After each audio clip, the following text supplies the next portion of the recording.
Have you ever had a circumstance completely change the way that you see God? Let's talk about it.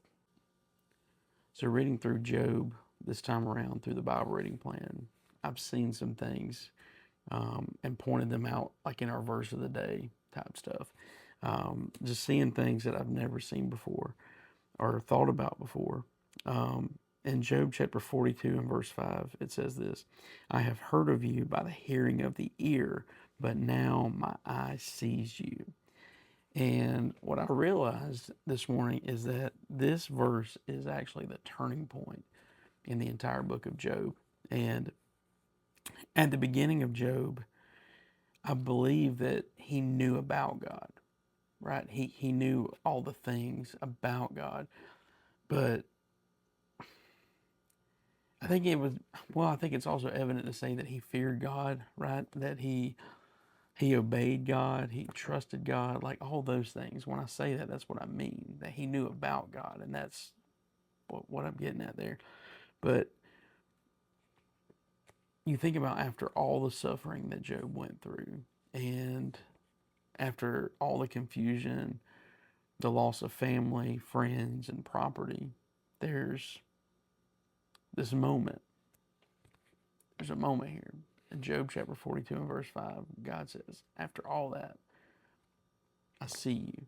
It's like, I've known you, I've heard your voice, I feared you, I've obeyed you, I trusted you, I still trust you, but now I see you.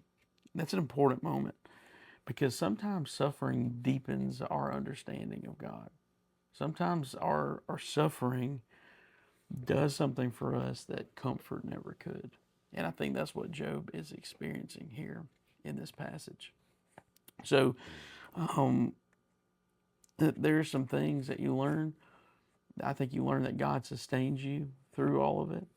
I think you learn that God is present with you even when everything is absolutely falling apart in your life. I think you realize that God is listening to you when you're calling out to Him, when you're crying out to Him. I think you also learn that His wisdom is higher than yours.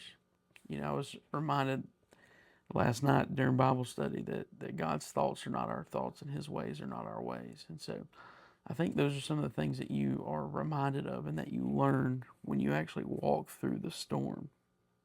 But, you know, I have heard about God my entire life, and I think a lot of us have. Um, I think a lot of the people that that end up on the channel here have probably been Christians or been around Christianity most of their life. Maybe you're new. Maybe you don't have this experience. But I feel like a lot of the people who land on my content are people who are tired of the religious system of the day, I guess you could say.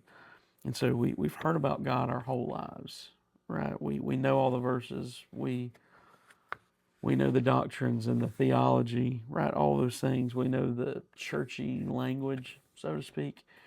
But this is really where the rubber meets the road because trials have a way of making us trust God personally, right? The trials of this life have a way of making us draw into God in a deeper manner. And I say all that to say that I don't think that makes suffering good. Bad things are bad. I'm not the kind of person who looks for a silver lining and says, this bad thing is a good thing. I do believe that God works all things together for our good, right? That's the sum of everything. So that means there's going to be good things that happen to you. It means there's going to be bad things that happen to you. But suffering is not a good thing. Like it's not something that it's enjoyable. It's not something we look forward to. But I think it's something that if we allow God to use it, He will, right? And I mean, it's hard. It's a hard word. It's hard to surrender to God in that way. Um, but God uses suffering to draw us closer to Himself. It's a relational thing.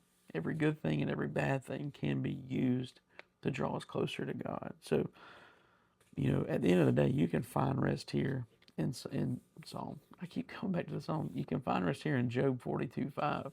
When life has humbled you, right? When the storm is raging, when you're beaten down and beaten up, so to speak, because the same storm that breaks you is the same God, or is the same storm that God wants to use to build you up. And I think that's where we have to come back and find rest today. Appreciate you. Have a good one.